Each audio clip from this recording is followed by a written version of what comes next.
इस कहानी की शुरुआत होती है दशहरे के दिन से।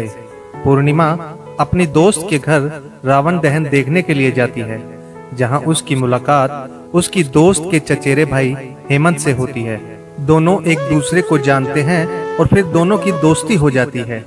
अब तो हेमंत से पूर्णिमा का मिलना जुलना बढ़ गया और कुछ दिन बाद देखते देखते वो दोनों अच्छे दोस्त बन गए। हेमंत और पूर्णिमा की यह दोस्ती बहुत आगे बढ़ती गई और अब तो हेमंत को पूर्णिमा से प्यार हो गया था और उसने पूर्णिमा से अपने प्यार का इजहार तक कर दिया। हालांकि पूर्णिमा थोड़ा असहज हुई, क्योंकि उसके जीवन में इस खालीपन में ऐसा पहली बार हुआ था कि किसी के वह इतने करीब आई थी।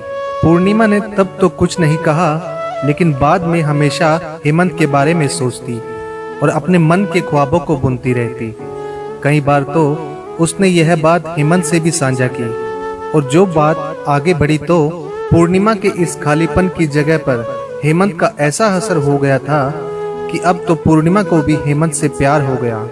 अब दोनों का प्यार परवान चढ़ने लगा था और दोनों के प्यार की ऊंचाई आसमान छूने लगी थी। बात लोगों तक पहुंच गई थी और बात इतनी बड़ी कि खबर दोनों के परिवार के दहलीज तक आ गई थी।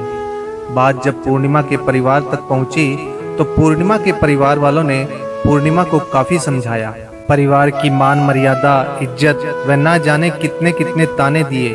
कई बार तो परिवार के लोगों ने पूर्णिमा के ना मानने पर उसे मारा तक, उसे शारीरिक और मानसिक रूप से प्रताड़ित किया।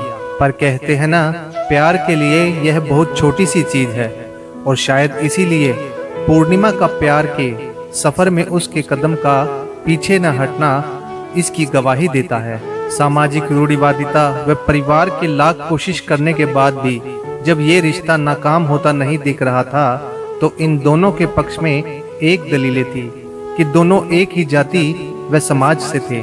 जब दोनों के इस रिश्ते को नामंजूर करने की सारी कोशिशें नाकाम हो गई तो दोनों की सगाई करवा दी गई। बहरहाल दोनों अब एक ऐसे रिश्ते में बन चुके थे जहां वो अपनी शादी के और आने वाले कल के, जिसमें वो साथ होंगे, के ख्वाब सजा रहे थे।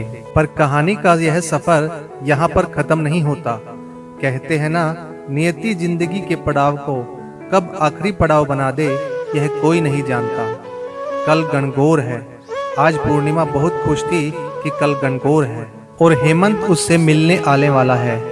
बात थोड़ी सामान्य होने लगी थी और घर के लोग भी थोड़े बहुत खुश हैं। पूर्णिमा खुद को संवारती है, बार बार आईने में खुद को निहारती है। आज बहुत खुश है, मानो चकोर को चांद से मिलने के सारे विघ्न खत्म हो गए हों, सारे इंतजार खत्म हो गए हों। हालांकि अब तो इंतजार था कल का।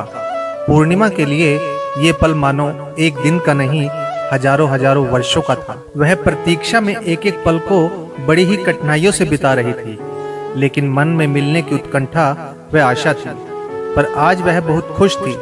वहीं दूसरी ओर हेमंत पूर्णिमा से मिलने के लिए अपने वहां से निकलता है और दुर्भाग्यवश रास्ते में हेमंत के साथ एक दुर्घटना हो जाती है और उसकी मौत हो जाती है। इस बात से बेखबर पूर्णिमा उसके लिए प्रतीक्षारत है। पूर्णिमा के परिवार वालों ने पूर्णिमा को यह बात नहीं बताई। इधर हेमंत अंतिम यात्रा पर चलने को तैयार है, उसका दाह संस्कार होने वाला है, तो उधर दूसरी ओर इन सब बातों से अनजान पूर्णिमा उसके इंतजार में व्याकुल है। उसका मन बेचैन है अपने हेमंत से मिलने के लिए। शायद अंतिम यात्रा में वह हेमंत के साथ हो सकती थी, क्योंकि हेमंत अब इस सफर से कभी लौट कर नहीं आएगा। हेमंत का दाह संस्कार हो जाता है, किंतु पूर्णिमा अपने हेमंत के इस आखिरी सफर और उसके लिए आरंभ एक दर्दनाक सफर से अब भी अनजान, एक कभी खत्म न होने वाले इंतजार में ही रहती है। इधर हेमंत की मौत की खबर से अनजान जब पूर्णिमा को उसकी मौत की खबर मिलती है तो पहले तो वह इस बात को स्वीकार ही नहीं कर पाती है। वो ये सदमा बर्दाश्त नहीं कर पाती है। उसका मानसिक संतुलन इतना बिगड़ जाता है कि अब वह जोरों से चीखती है, चिल्लाती है और उसकी जुबान पर एक ही लफ्ज बार बार आता है कि मेरा हेमंत कहीं नहीं गया, मेरे हेमंत जिनके लिए कल मैं पूजा करने वाली हूँ, वो गणगौर की पूजा में शामिल होने जरूर आएंगे। उन्होंने मुझसे ना भूलने का वादा किया हुआ है। इसलिए हेमंत जरूर आएंगे, मेरे हेमंत जरूर आएंगे। कभी चीखती है और कभी जोर से चिल्लाती है, कभी अचानक अपने आप को सन्नाटे में बदल देती है, फिर उस सन्नाटे को चीरती हुई अपने चीख पुकार से हमेशा एक ही बात दोहराती है कि मेरा हेमंत जरूर आएगा, मेरे हेमंत मुझे छोड़कर नहीं जाएंगे।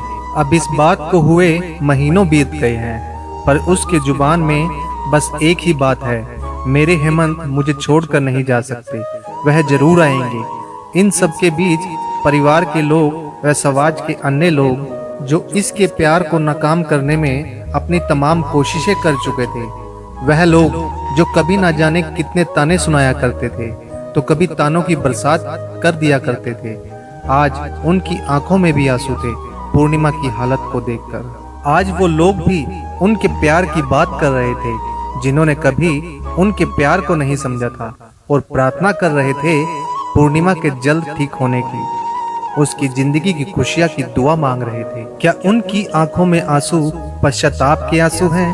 क्या इन समाज व परिवार के लोगों की हमदर्दी में उनकी सोच में परिवर्तन की कोई किरण छलक रही थी?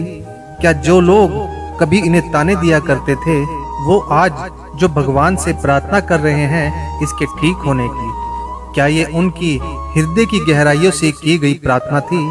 बहरहाल कहानी में आपको आगे लिए चलते हैं।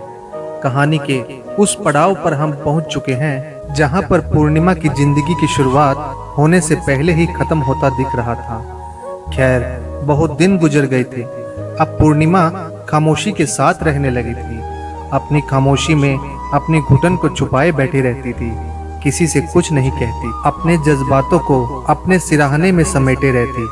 रात में उसकी सिसकने की आवाज बस उसके कानों तक ही जाती थी, किसी और का कंधा उसके रोने के लिए था भी तो नहीं।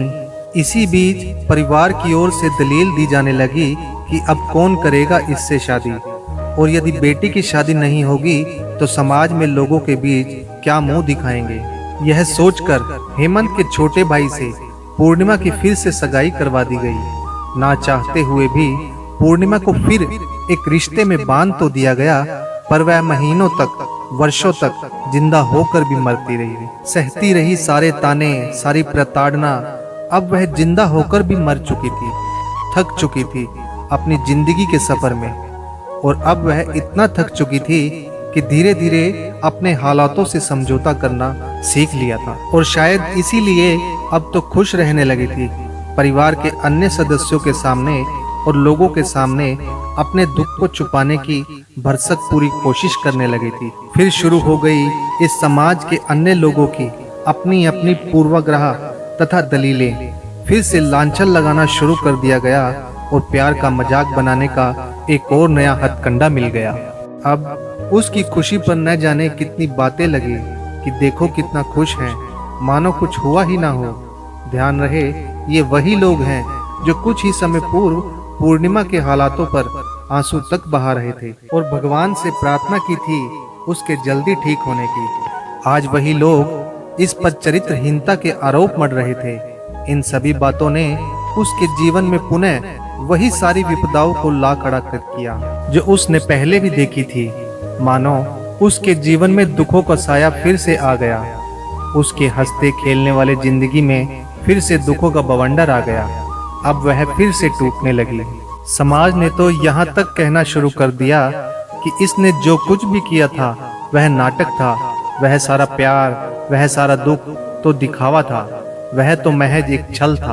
और पूर्णिमा से अब उसके ससुराल वालों ने फिर से सगाई तोड़ दी, ये कहकर कि हमारे एक बेटे की मौत का जिम्मेदार यही है, अब दूसरे को न मार दे। इसके कारण हमारे मान, सम्मान, इज्जत को ठेस पहुंची है, और साथ ही ठहरा दिया अपने ही बेटे के मौत का जिम्मेदार। हम उसके दर्द की कल्पना भी नहीं कर सकते हैं जिसने इस दर्द को जिया है। मैंने मात्र देखा है उसे ये जिंदगी जीते हुए, और मैं बहुत आहत हूँ लोगों की, समाज की व परिवार की ऐसी मानसिकता को देखकर जिसने ये सब सहा है। उसकी मनोदिशा कोई नहीं समझ सकता। फिर क्यों लोग आ जाते हैं किसी की खुशियों को छीनने? क्यों लोगों को किसी की पल भर की खुशी नहीं देखी जाती? उसके दर्द को नहीं समझ सकते तो मत समझो। उसे और दर्द तो ना दो। क्यों किसी को फिर से जीने का हक नहीं। मुझे आज तक उस लड़की का गुनाह समझ नहीं आया कि क्या किसी से प्यार करना गुनाह है। क्या प्यार करने से वो चरित्रहीन हो जाती है, और क्या उसका गुनाह था कि उसका प्यार अधूरा रह गया। क्या उसका गुनाह ये था कि उसने फिर से जीना चाहा। प्यार के नाम पे लोग न जाने कितने भाषण देते हैं, न जाने कितनी सारी उपमाएं दी जाती हैं। कान्हा जी और राधा जी के प्रेम को लोग पूजते हैं। क्या वाकई में पूजते हैं? मैं नहीं मानता ऐसा कि लोग मानते हैं भगवान के उस प्यार को। अगर ऐसा होता तो आज हर समाज में प्यार करने वालों को अलग नहीं होना पड़ता, किसी को ये दर्द नहीं सहना पड़ता। अगर लोगों के अनुसार ये गुनाह ही है तो क्यों पूजा करते हैं राधा कृष्ण के प्रेम की मूर्त की? क्यों उन्हें भी सजा नहीं देते प्रेम करने की, प्रेम करके अधूरा छोड़ देने के लिए?